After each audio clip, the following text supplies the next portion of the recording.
نابز معرباو خفال مس مصاناس حدا ነገር ጸኒሕና ንሱ خላይ መብዛሕትኡ ሰብሲ ፍቱሕ ዝተፋትሐ ትሪኦምሽ ጎረቤትካ በቃ ሰባይ ዝቀየረት ወይን ተመርዓ ነራ ሲንግል ዝኾነት ገለመለገለ ጥራይ ወይን ንጽላደ ወይ ድማ በቃ ምሻለኩም ፍቱሓት መብዛሕትኦም ሕጂ ትግረም እንታይ ዳይዚ ክሰብ ከምዝስ እንታይ ገለለው ዝዓድ ማለት ይገለት ማለት ይገርመካ ምሻሎ ከምዚታት የለና ተዓደና ገለ ብዙሕ ሰብ አይፋታሕኒ ፍታሕ خላይ አማራጭ ይኮነን ብዙሓት ሰባት ሕጂ ሎማ አንተ ክዛረበሉ ዘለኹ እንታይ መስይልኩም ስለምንታይ ናይ ደቂ ተባዕትዮ ብጎኒ ገዲፍና ስለምንታይ ተንደቀ አንስትዮሲ ኣብ ሰብኡተን ይፈትሓ ስለምንታይ እዩ ተንደቀ አንስትዮ ብሓዳርን ክነብራ ዘይደለያ ምክንያቱ እቲ ፍትሕ ብደቂ አንስትዮ በር ብደቂ ተባዕትዮ ይኮነን ዝከየድ ደቂ ተባዕትዮ ዝፈትሕዋ ጓልሲ ዳርጋ የላ ናብቲ ዳታ ኣቲኻ ተሪኢኻዮ ደቂ አንስትዮና ሰብኡተን ዝገድፋ እቶም ደቂ ተባዕትዮ እገድፉ እንዲኦም ግን ውሕድ እዩ እሞ ከዓ እቲ ጠንቅታት ገለ ከምዚ ምስካል ወዲ ደቂሳ ገለ ክኸውን ጥራይ ኣለዎ ተዘይኮይኑ እንተተመሪዖም ኣይፈትሕዎን እዮም ሕጂ ስለምንታይ ተን ደቂ ኣንስትዮሲ ይገድፍኦም ፍትሕ ይመርፃ ኣለዋ ይፋትሕ ኣለዋ ኩለንሲ ፍትሓት ኮይነን ገለ ብዛዕባኡ ክንዛረብ ኢና ድሕሪ እዚኣ እንትረኸበና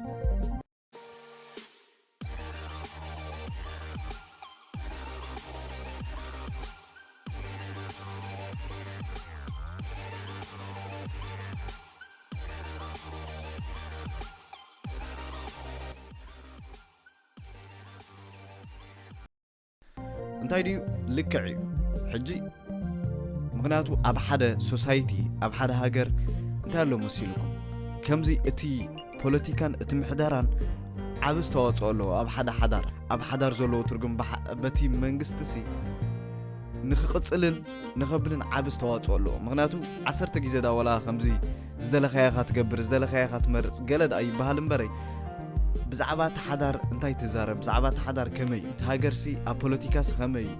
እንታይ ዓይነት ርድኢታት ኣሎ ገለ ኣገዳሲ እዩ ሕጂ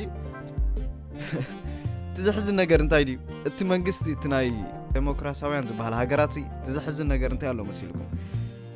ፈላሊኻ ግዛእ ዝበሃል ኣሎ ናቶም ቅዲ ናቶም አይዲዮሎጂ ማለት እዩ ካብ ቀደም ዝጥቀምሉ ከምዝሎ ካብ ኣፍሪቃ ኮይዶም ዝገበርዎ ኩን ገለገለ ኩሉ ግዜ ጎጃጅልካ ግዛእ ዝበሃል ኣሎ ሕጂ እዚ ማለት ድማ ኩሉ ሰብሲ ክትጎጃጀሎ ኣለካ ብብዘለዎ ኣፈላላይ ክትጎጃጀሎ ክትኽእል ኣለካ ሕጂ እዞም ሰባት እዚኦም እቲ ምፍልላይሲ ወላብቲ ሓዳር እዮም ኢትዮሞ ወላብቲ ሓዳር ምክንያቱ ይኽስቦም ኮይኑ እቲ ሓዳር ናይ ክልተ ሰብኣይን ሰበይትን ምፍልላዮምሲ ምክንያቱ ኩሉ ግዜ ቅድም ሰበይቲ ክሰርሕ ኣለዋ ኢሎም ንደገ ውፅኦማ ምክንያቱ ናታ ቀረፅን ገለን ክትኸፍል ምእንቲ ባርያ ክትቕየር ምእንቲ ካብኡ ሽዑ ደጊሞም እንታይ ገይሮም ክፋትሕለዎም ገለ እንተ ተፋቲሖም ብዝያዳ እቲ እሳ ክትሰርሖ ንሙሉእ ዕድሚያ ክሰርሖ ዘሎ ተኽእሎታት ሰዓቢ ምክንያቱ ብሓንሳእቲ ኮይኖም ብዙሕ ግዜ እንታይ ይኸውን ሰብኣይ ሰርሕ ንሳ ኮፍ ትብል ገዛ ገለ ዝዓይነት እዩ ሕጂ ዝኢታት ካብቲ ድሕሪ ተተመሊስና ማለት እዩ ካብዚ ዝተበገሰ በቃ ክወፅለዎም ዳርጋ ዝዓይነቱ እቲ ሃይማኖት ምምንጣሎም ገለ መለ ሕጂ እቲ መንግስቲ ዓብ ኢድ እዩ ዘሎ እቲ ፖለቲካ ዓብ እዩ ዘሎ ሃንደበት ዝበሃል ወይን ምዕባለ ዝበሃል የለን ሓሶት እዚ ስቕኢልካ ምዕባለ ዝበሃል በቲ ናቶም ማስ ሜድያታት ዝርግሕዎ ከምዚ ኮይና ንሕና ዲቨሎፕ ዝኾና ሃገራት ከምዚና ንሓስብ ተን ከምዚ ዘለዋ ሃገራት ናባና ክበፅሓ ግዜ ኣለዎን ከምዚ ዝኾነ እንድሕር ክንደይ ዓመታት ክወስደለኒ ገለ ዝበሃል ኩሉ ሓሶት እዩ ምክንያቱ ናተን ምዕብላት ንኽእል ኢና ከም ናቶም ዓይነት መነባብሮ ዘለዎን ግን ከላይ ኣብ መርዓ ኹን ኣብ ሃይማኖት ገለ ዓቢ ታሽሙ ዘለዎ ማለት እዩ ሕጂ እቲ ፖለቲካስ ዓቢ ኣስተዋፅኦ ኣለዎ ኣብቲ ሓዳር ኹን ኣብቲ መነባብሮ ናይ ሰባት ከመይ ክኸይድ ከም ዘለዎ ከምዚ ሃንደበት ገለ ዝበሃል የለን ስቕኢልካ በሃንደበት ሰብ ምፍላይ ዝጀመረ ገለገለ ይኮነ ኩሉ ብዲዛይን ዝኾነ በቲ ሲስተም እዩ ሕጂ ኣብዚ ቅድም ክንሪኦ ዘለና እንታይ መሲልኩም ክልተ ነገራት ማስ ሜድያን ሶሻል ሜድያን ማለት እዩ እዚ ኣብ ነዘን ደቂ ኣንስትዮ ካብ ሓዳረን ንኽፍለያ ዓብ ዝተዋፅኦ ገይሩ ምክንያቱ እቲ ማስ ሜድያ ብዙሕ ሕማቕ ናይ ሰብ ሓዳር እዩ ትዛረብ ሕጂ ደሓን እቲ ናይ ማስ ሜድያ ንግደፎ ማስ ሜድያ ማለት እዚ ዜና ኢልካ ዳ ጋዜጣ ኢልካ ገለገለ ማለት እዩ እዚ ደሓን ኣብ ታሽሙ ንግደፎ ሕጂ ብዛዕባ ሶሻል ሜድያ ንዛረብ ሶሻል ሜድያ ሲ ንሓዳርሲ ከመይ ተንኪፍዎ ሶሻል ሜድያ ማለት ምስ መንግስቲ ዘተኣሳሰር የብሉን ክትብሉ ይትኽእሉ ምክንያቱ ሶሻል ሜድያ ኩሉ ናይ መንግስቲ እዩ ኣሚን እቶም ንዕኡ ዝውንንዎሲ ናቶም እቲ ፖለቲካዊ ኣተሓሳስባ ናቶም እዮም ናብቲ ሰብ ከስርፅዎ ዝፅዕሩ እዚ ኣብነት ድማ ትራምፕ ክምረፅ ከሎሲ ትራምፕ ፀርፍዎ ነይሮም ምክንያቱ ደገፍቲ ይኮነን ነይሮም ነቲ ሓደ ስለ ዝድግፉ ነይሮም ኣብ ሶሻል ሚድያ ድማ ኩሉ ግዜ ትራምፕ ሕማቕ ዝፀርፍ ገለ ኣብ ቅድሚት ይመጽእ ነይሩ ማለት እዩ ሕጂ ቅድሚት ዝመጽእን ገለን እቲ ሰብ ክኾኖ ሶም ዝደልይዎ ኣብቲ ቅድሚት እዮም ዝቐርብሉ ኣብ ቅድሚት የጽንሕዎ እቲ ኣልጎሪዝም ዝበሃል ኣሎ ነቲ ሰብ እቲ ሕማቕ ይኹን እቲ ሶም ዝደልይዎ ነገራት ናብቲ ሰብ ከብጽሕዎ ዝደልዩሲ ኣብቲ ቅድሚት ይሰርዕዎ ማለት እዩ እሱ ጥራይ ኣይኮነን እቲ ሰብ ውልቃውያን ሰባት ነዚ ሶሻል ሚድያ ዝጥቀሙሉ ነቲ ሓዳር እውን ተንኪፎም እዮም ሕጂ እዞም ውልቃውያን ሰባት ኣብ ሶሻል ሚድያ እንታይ ክገብሩ ትሪኦም መሲልኩም ንበል ወላ ደሓነ ኣብቲ ናይ ናትና ሃገር ይኹን ናትና ከባቢና ገለ ንርአዮ እንታይ ኣሎ መሲልኩም ኩሉ ግዜ ፕራንክ ትገብር ትስሕቕ ትፃወት ጊፍት እንዳተዋሃበት ገለ መለ ገለ ይዝህብ ሕጂ እዚ ነገራት እዚ እንታይ ዘርኢ ጽቡቕ ኣለና ኣብ ሓዳርና ጥዑም መነባብሮ ንሕልፍ ኣለና ሕጂ ንመን ትንክፎ መሲልኩም ነቶም ካልእ ሰብ ሓዳር እዚኦም ካልእ ሰብ ሓዳር ተጠቀምቲ ቲክቶክ ይኹን እዚ ናይ ዝኾነ ዩቱብ ይኹን ገለ መለ እንታይ ይኾኑ ንሕና ብሕማቕ ኢና ዘለና ኣብዚ ሓዳርና እተን ደቂ ኣንስትዮን ሕጂ መብዛሕትኡ በዚ ነገር ዝሰድዓ ማለት እዩ ሕማቕ ባይና ዘለና መነባብሮና ኣነ ብሕጉስቲ ይኮንኩን እዚኦም ኩሎም ሕጉሳት ጊፍቲ ወሃቡ ሰብኣይ ከምዚ ዘይገብረለይ ገለ ግን ርስዕዎ እቲኦም ኣብ ዓመት ሓንቲ ግዜ ገብርዎ ከም ዘለዉ ሲ ኣይትፈልጥኒ ኢኻ ምናልባት ድሕሪ 10 ዓመት ሓንቲ ግዜ ጊፍቲ ወሃቡ ህሉ ይኽእሉ እዮም ብዝያዳ ከማ ነቶም ኣብ ሶሻል ሚድያ ገለ ኩሉ ነገሮም ዝዝርግሑ ገለ እሶም እዮም ንፍትሕ ይኹን ንገለ ዝቐረቡ ማለት እዩ እዚ ሕጂ ኣነ ዝብሎ ዘለኹ ይኮነን መጽናዕቲ ዝተኻየዶ ነገር እዩ ባይ ዘ ወይ ኣብዚ ሶሻል ሚድያ ካልእ ድማ ዝበሃል እንታይ እዩ ሕጉሳት ክትኾን ኣለክን ኣብ ሓዳርክን ገለ እዘን ደቂ ኣንስትዮ ብፍላይ ካብ ደቂ ኣንስትዮ ምኽሪ ትስማዕ ዝብለክን በዚ እዩ ምክንያቱ ናይ ደቂ ኣንስትዮ ምኽሪ ኣይትሰምዕን ኢኻ እተን ደቂ ኣንስትዮ ካብ ደቂ ኣንስትዮ ምኽሪ ከይሰምዓ ብጣዕሚ እየን ሕማቕ ጌጋ ምኽርታት እየን ዝህባ ኩሉ ግዜ ብፍላይ እዘን ፃዓዱ ኣብዚ ሲንግል ኣደ ገለ መለ ዝኾና ማራየን ሓደገኛታት ማራሰን ብሰንከን እዩ እዚ ሓደ ካብቲ ፀገማት መፅኡ ዘሎስ ብሰንከን እዩ እዚአን ማሕበር ደቂ ኣንስትዮ ገለ ዝበሃላ ቆልዓ ክወልዳ ይደልያ ገለ ይደልያ ምሻሎ እቲ ሓዳር ጽቡቕ ኣይኮነን ገለ እንዳበላየን ክዛረባ 100 ግዜ ኩለን ከምኡ እያ ተሓሳስባ ዘሎን ኩለን ከላይ ትዝገርመኩም ሓዳር የብለንን ገሊአን ፍቱሓትን ገሊአን ኣሰብኡተን ዝጓሓፍዎን ገሊአን መብዛሕተን ከምኡ እየን ንሳ ሕጂ ናይ ሓዳር ፍቕሪ ገለ ዘይብለን ብዛዕባ ሓዳር ምኽሪ ክህባ ድማ ይክእላን እየን ብዛዕባ ሓዳር ብዙሕ ኣፍልጦ የብለን ኩለን ጽልእ ናይ ደቂ ተባዕትዮ ዘለዎን ኣወዳት ዘይፈትዋ ገለ እየን ሕጂ ካብዚአን ክሰማዕ ኣይትኽእልኒ ኢኻ እዚአን ወዲ ከምዚአን እየን ነቲ ሶሻል ሚድያ ብዝያዳ ዝቋፃፀርዎ ሕጂ እሱ ስለ ዝኾነ ነተን ደቂ ኣንስትዮ የረኻኽበለን ማለት እዩ ምክንያቱ እቲ ሕጉሳት ክትኾን ኣለክን እንተዘይኮንክን ግደፍኦ ገለገለ ዝብል ሓሶት እዩ ምክንያቱ ኣብ ሓዳር ብዙሕ ነገር እዩ ዘሎ ሕጉስ ጥራይ ክትኾን ኣይትኽእልኒ ኢኻ እዞም ኩሎም ኣብ ሓዳር ዘለዉ ከም ስድራና ዝበኣስ የለን ከም ኩሉ ኣብ ሃገርና ዘሎ ሰብ ዝጨቃጨቕ የለን ግን ፍታሕ ምርጫ ኣይኮነን ምፍታሕ ምርጫ ኣይኮነን ሓዳር ሓንሳ ቃል ኪዳን ተኣሲርካ ቃል ኪዳን ክቡር እዩ እዚኦም ኣብዚ ዘለዉ ነዚ ቃል ኪዳን ዝሕስርዎ ዘለዉ ሃይማኖት ዘይብሎም ገለ ሃይማኖት ተዘይብልካ ቃል ኪዳን ትርጉም የብሎም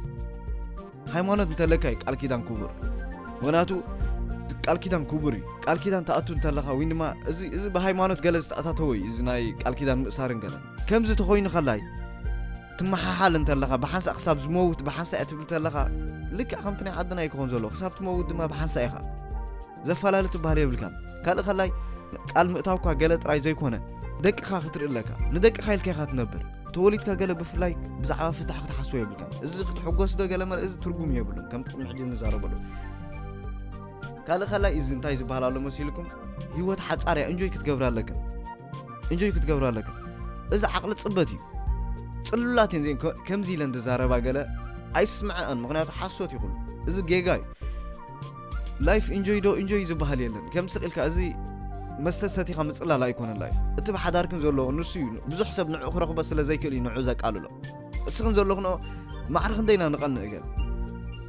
ሰብኣይን ሰበይትን ምስ ደቆም ገለ ክኸዱ ብሓንሳ ቤተክርስትያን ገለ ክትርኢ ከለኻ መስጊድ ይኹን ገለ ክትርኢ ከለኻ ማራይኻ ትሕጎስ ማራይ ባህታ ዝፈጥረልካ ምክንያቱ ከምዚ ገለቲ እቲ ዕላማ ናይ ህይወት ገለ ንምንታይ ኢኻ ትነብር እዚ ኢታት ሓደ ካብቲ ቀንዲ ንነብረሉ ክንዋለድ እዩ ዛትስ ዋይ ኣካላትና ተጠቢሑ ወይን ገለ ተቢልና ዘቆንዝወና ገለ ክንነብር ወይን ክንቅፅል ስለ ዘለና እዩ ምክንያቱ ክንመውት ትርጉም የብሉን ክንፋረ ኣለና ክንመውት ሲ ኣይኮናን መፂና ስቂልና ክንመውት ኣይኮናን መፂና ክንፋረስ ኣለና ኣካላትና ክኣርግ ከሎ ድማ ኣብቲ ዝሞተሉ ግዜ ክበፅሕ ከሎ ድማ ትቃንዛን ገለን ብዙሕ ኣይስማዕናን እዩ ኣካላትና ይምህምን ተረዲኹም ሕጂ እቲ ቀንዲ ዕላማ ናይ ህይወት ንውላድ ንታሽሚ እዩ ተረዲኹም ንውላድ ቅድም ኦፍኮርስ ኣምላኽ ክተብል እንዲ ክትግዛእ ወይ ናይ ኣምላኽ እንታይ ዝበሃል ክትኸውን እንዲ እሱ ጥራይ ዘይኮነ ውላድ ቀዳም ካብቲ ሓደ ካብቲ ቅድሚት ክመጽእ ዘሎ ነገር እዩ ውላድን ሓዳርን ማለት ሕጂ ነዚ ኢኻ ትነብር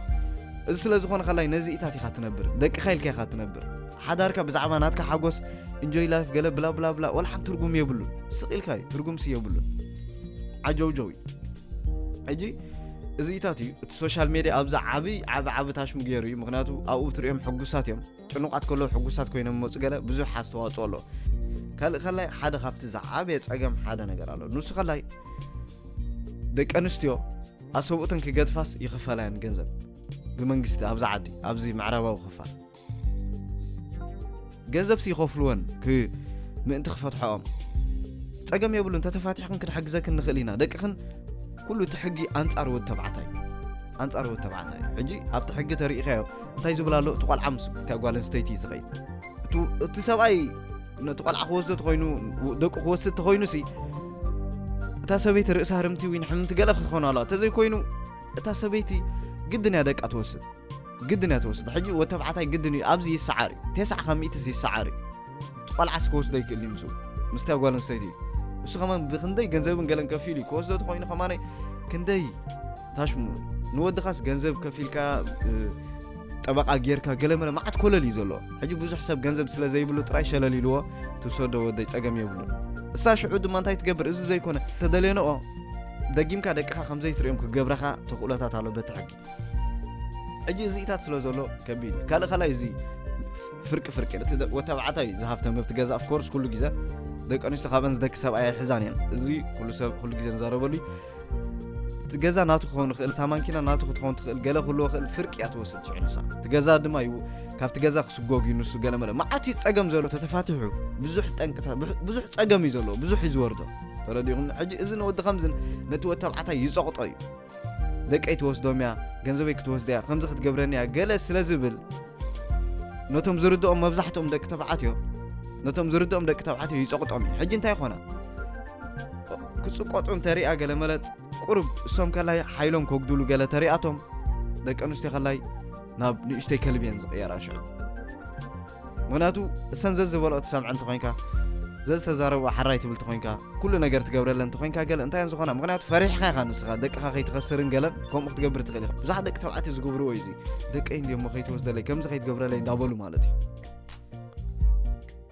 ንሳ ሽዑ ክፈርሕዋ ክጅምሩ ከለዉ እንታይ ትኸውን ከመይ ዝበለት ሸጣን ትቕየር ማለት እዩ ሕጂ ኣብዚ ትፀገም ዝፍጠር ንሶም ሽዑ እንታይ ኮኑ ሓይሎም እንዳጎደለ ክመፅእ ከሎ ንሳ ትንዕቆም ተብሎም ገለ መፍትሖም ድማ ይተርፎም ምክንያቱ ኩሉ ግዜ ክርዳእኩም ዘሎ ሓደ ነገር ፕሊዝ ክርዳእኩም ዘሎ ከይትፈትሓኒ ገለ መለ ኢልኩም ኣይትፍርሕዋ እንተፈሪሕኩማ ንክትፈትሓኩም ዘሎ ዕድል ይዓቢ እምበር ኣይጎድልን እዩ ሕጂ ኩሉ ግዜ ኮንትሮል ክትገብርዎ ፈቱኑ ክትቋፃፀርዎ ፈቱኑ ሓዳርኩም ሕልፍነትኩም ኣይተውርዱ ሓለፍትኹም ኩሉ ግዜ ብሓዳርኩም ተዘይኮይኑ እንተ ፈሪሕኩም ሕልፍነትኩም ተጉድሉ እንተለኹም ፈሪሕኩም ዝበሎ ተሰምዕዋ እንተለኹም ፈሪሕኩም 4 ነጥቢ ወዲኡ እዩ ተሳዒርኩም ኢኹም ኦሬዲ ተሳዒርኩም ኢኹም ከይፈትሓትኩም ጥራይ መፍታሕኩም ኣይተርፈኩም እንታይ ዳ ክትገብሩለኩም ኩሉ ግዜ ሓይልኩም ክትዕቁብለኩም ዝበለት ኢላ ክትፈርሑ ትባህሉ ይብልኩም ኣብ ሓዳርካ ክትፈርሕ ብፍላይ ካብ ሰበይትካ ክትፈርሕ የብልካ ጓል ኣንስተይቲ ትሕምቆ ወዲ ተባዕታይ ኣይትፈቱን እያ ጓል ኣንስተይቲ ንሓዳር ትሕምቆ ወዲ ተባዕታይ ኣይትፈቱን እያ እዚ ክርዳእኩም ክኽእል ኣለዎ እዚ ፈሊጥኩም ከላይ ኩሉ ግዜ ኮንትሮል ክትገብርዎ ፈቱና ሓዳርኩም ተቋፃፀርዎ እሳሲ እቲ ስረኽ ትወድዮ የብላን ብፍጹም ክትፈትሓንያ ወደይ ክተግድፈንያ ከምዚ ክትገብረንያ እንዳበልኩም ኣይተብሉ እርዳእካ እዩ ምክንያቱ ኣብዛ ዓዲ ብዙሕ ወዲ ተባዕታይ ኣብ ሓዳርካ እትኸሎ ናይ ልቡ እዩ ዘፍቀር ቃል ኪዳን ክኣስር ከሎ ናይ ብሓቂ መብዛሕትኦም ማለት እዩ ብዘይ ምግናን መብዛሕትኦም ወረቐት ገንፂልኩም ክትርእይዎ ትኽእሉ ኢኹም ኣይፈትሑን እዮም ደቂ ተባዕትዮ ሓዳር ቃል ኪዳን ተኣሲሮም ለሓንቲ ጓል ፍታሕ ኣይደልዩን እዮም ሕጂ እዚ ኢታት እዩ እንታይ ዝበሃል ማለት እዩ ክርዳእኩም ዘሎ እቶም ዝተፋትሑ ብኸመይ ትርእይዎ መሲልኩም እቶም ኣንስቶም ዝፈትሖኦም ኣብ ጭንቀት ኣብ ነብስኻ ምጥፋእ ኣብ ብዙሕ ነገራት እዮም ዝወርዱ መራ ብዙሕ ፀገም እዩ ዝወርዶም ብዙሓት ካብኦም ማለት እዩ ሕጂ እዚ ኢታት ስለ ዘሎ ሓዳር ክገብሩ ከለዉ ስለ ዘፍቅሩ ስለ ገለ እዮም ሓዳር ዝገብሩ እምበረይ ሓዳር ክገብሩ ስለ ዝደለዩ ይኮኑ ደቂ ኣንስትዮ ንኢንስታግራም ስእሊ ክብላ ዝምርዓው ኣለዋ ደቂ ተባዕትዮ ግን ከምኡ ይኮኑ ቃል ኪዳን ክኣትዉ ከለዉ ከምዚ በቃ ትኾነንያ ንኩሉ ግዜ ደቀይ ተዕብየለያ ገለ ኢሎም ስለ ዝመዝመዙ እዩ ተዘይኮይኑ ከምዚ الفيسبوك سئل خنقتي لما يمرعوني كم يلمو تبعتي دك أنستين كم زغير إذا حدك أنستين لو قال إذا حسوا تايكون حجي قال لنا قفيتات كمتصيو بناتون تاي جلسوا بكسمعي ونمتى كم زتبل كم زي يكون عندك أنستين ما بزحت انقلبت بليهم هو نتنزفات حينا تنزفات حد ما حجي إذا زبلوا زلوا نجارات على علاب ليكم بناتو أتي تانك أنا يفتح زبالة الله حجي كل جزء كفاتح قلا دك أنستين أنتي مفاتيح خن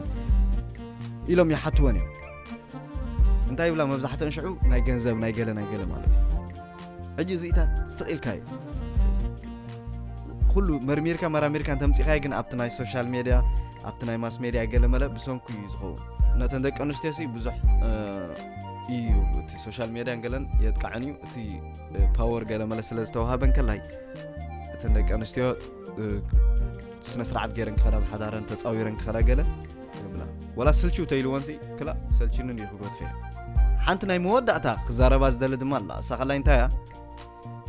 دك أنستيو صعبتين فلورسين بناتو كل جزء أب وسانتات موسان تصاقم اللون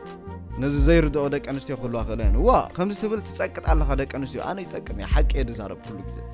دك أنستيو أديتاتين دك أنستيو تنزح عليني بناتو دك أنستيو سي أنا كل جزء زدلي تناي وتبعتين ناي دك أنستيو فللي كتحاوس يبلون كمزي أبزي أوروبا أزقبر زلو كتحاوسا كنسي يبلون بناتو حواوي سوميم دك أنستيو أودات زقبرو خنجبرينا زبلالو جزء يبصح زلو ولا حلف حليفهم دك تبعتي قال عخنا مسخن ولد نخلينا خنطرس نخلينا زبلو جزء يبصح زلو سقيل كايو حجز حوسواس نتسب حنقول منواس قليلو زمصاي تزي كوين ولا حنت حسوت يقولوا دك أنستيون دك تبعتيون فللي علوم نناتهم بقعت علوم نناتهم صبوق نجار علوم كتحاوسهم جن يقول كان حجي حدا خطي ناي دك أنستي حمقات مانتايو وسانتات موسان مالتي أو وسانتات موسان تأجم علونا وسانتات موسان كم يكبل دليل كم زي سبعين عن زخنا كمرس مرس دك أنستي ينز مرس أو تبعتها حتتي دك أنستي يمرس مالتي زي تفللي على بزي وتبعتها خيدو حتى نفقري نساشعو كاب كلهم دك تبعتيو حدا تحز مريص مالتي نعا زخنا حجي أبزي يندس جما زلوا دك أنستي قدم تاينيرو أبوتاتن أديتاتن قال يمرسلن مسأن زنبرنا عند السماع عن قال ريم يمرسلن أبز جزء كوم يكونن بعلن زمرس حجي أبزين حما قدك أنستيو مغناتو نت جزياو حقوساتن جزياو سمعتاتن فساخ فترة لنزغل سب تراين زمرس أزلا أنت زي مرسا كم زي دحر 10 عامت 10 عامت مسايك تصنع خل دي سب زي ينابرن دي كم زخ قبر لي خل دي معرخ ندي أب حدارسي تاشملو دي كم زي أب حداريسي كل نجار كقبر لي خل دي يشجرن دي قال ملا مش على أتي معك أنا نايت حدار نزيتات كمرسو يسقم الله نتي نعن زخون وتبعتها خمرت أتقام قدم أبوتاتن كمرسو لان كله أبوتاتنا يردوا ويم أبياتنا يدك تبعتها وتبعتها ناي وتبعتها أبا يردوي حج أبوتاتنا سلز يردوا نعن زخون ودي انتهي النسان قال أنا أتشيرهم يم زريوا كل ريوم بقى زودزي نع خون خالي كمرعوا خالي حدارك قبر الله خالي نزال ألم كنابرا خالي إذا خلاي ساكسفول يقول جزء تحضر كلا يصبق كويني زنبر نزال ألم نما بزيت أجمع يبلنيرو مالتي تندك أنستيس صبق حدار يحلفانيرا أجي جنب على لازم أرجع أنتين زي سحقني زي حجوسني زبلن إذا سمعتات قال من مالتي كم استخوين خلاي كبير حدا مسحق إلى سواء أنت مريض أسي حسبوه مس مايناس كوفتيل كحدا سلسة ورحي التناتو زرباتات سي أيسحق أكاني مايناس لزين رغبة قال ملي أب تاش مزاس حق النمبر مسو زوع له سبات جلس أيسحقونهم يلوم دوام حجي خمي مسخ زوع السب كل جزاء قالات أنت ماهر كيام قال ملا تترديك أي تسحقني قال مالت أفت مجمر تطريقة صح حجي خمس لزخونة توم دك تبعتي يمنو ما الله مرة يسحقني كيف زولو قال لي أنت حيزانهم دحر خلت عمت يسلشوني قال حجي إزي تتساقم السن زمرس أودسي لك عودي كونه نتنعان كونه نزخل نقول جزاء كتقمن نزخل ودي كونه ترى ديهم إزيتاتي حجي دك أنستي باور مستوهبة بعلن كمرس بعلن سبعين كم تعجل مستوهبة أم مرات سبعي تشجيران مالتي شعو خاب حدا سبعين أو حدا سبعين ترى شعو تنعان زخون سبعي كسب زرقبه ثلاثة ود بس حب زي أوروبا مالتي بالانس تيتي كودنا ود منطار مرة يتأجم زلوا برنرئسا تأجم هالو أنا بحكي ندا بزحو بزحت دك تبعتي ندا حزت كتخيد كلا نعا زغون سبعي نختركب ندا تشجرت ندا تصبب يزغي مهناتو دك أنستيو تحدى ملكع عنيا نيرو تحدى مسحق تنيرو بأز ملكع تعيزلو تخمزي ندحرت ملكعن تصبغن تهافتامن تقالن عب حدا تقرني فمود أتا سبعي كترخبيات السعر حجي إزدما تعدل ندا تصبب خيد مهناتو زبلس أختركب كتبل أمود أتا مس كلبي مالتي وح تبل شو ترى ديغمني مس كلبي تنبر زي تاتي حجي نفتح زدفاف أن قالن دك أنستيو كم زيز مثل خلي الله بزحد دك أنستي هجرنا قال زبلو بزتاشمو سبعي هاري مني قال ما لزبلو خلي الله of course زهارمو لو زي هارمو يلو نقد ما بزحتن حسوتين حسوا بيلانين هاري مني دو قال ما لزبلا وناتو وتبعتي تزهر مكس هبزي مرأنا كن وتبعتي تهاري مكسي بهيوت كتحضر سايت خلني غي وناتو نايب حق حرق كوينو نعق هارمك تزدل نيرو كسات كسبيرو حكمنا منبرك نيركي معناتو زيتات تاشمي بزحت الله اوف كورس طب زبلوان قال ملا اذا حجي جبنيو اوف كورس جيغايو خلاي انا حجي يوغده كم زيتات كغبر يبلون حماق دك تبعتيهم كم زغبرو جن دن بزحت دك انستي جن حسوا زيتات كتريو تدليهم انا زبلو يكونن اورقا قتلكم كنديكم غيرن عمد حقن داغلن يبصحهم حسوت خينن صنح هيوتهم مسبلاشوا قال بزح نغرات كم زلو بزحات مبزحت أنا حسوتين وتبعتين أنت يعني بحق كهرمك تدليس كهرمكي دك تبعتي خن بأس كلنا خمين تهرن نفلتينا حجي نحرق رقات سمعته مرة تحرق يوصل زل خوين جلا قوم إتات قوم خيري جن تي تأجم كلا إنتاي بزحت دك أنستيز جورا خلا إنتاي الله يهرمن نديو تقبلن نديو جلا ملا يبلان of course جيجاي مهرامن جلان زيتات جيجاي موجودة جن نسخن سخت جبر أدخل أنا جرالو سخيلك هاري من نديو قد فلان جلا زي كونه سلام من تاي يهرمن له زي خلاي نايدك أنشتر ما حدا خفتي تاش مزلون دم زي وخمسة مش الله زخون نجار تأجم جيجا أنت جيرانسي نفسنا يوقساني وتوعته أنت جلا جيجا جيرو بسان كيوز جيجا زي إزاي كيرو لأن من تاي كم زجيرة يجي لك أنشتيجن جلا جيجا تجيران كلا بسانك زويزاري بسانك خمسة كم سلا زي نبرني قال مش حلو مغنيتي ينزل حجي زي تات جيجاي سلامتي هرمني يلكن حسابه وينما منتاي صرفن منتاي باساني قايقني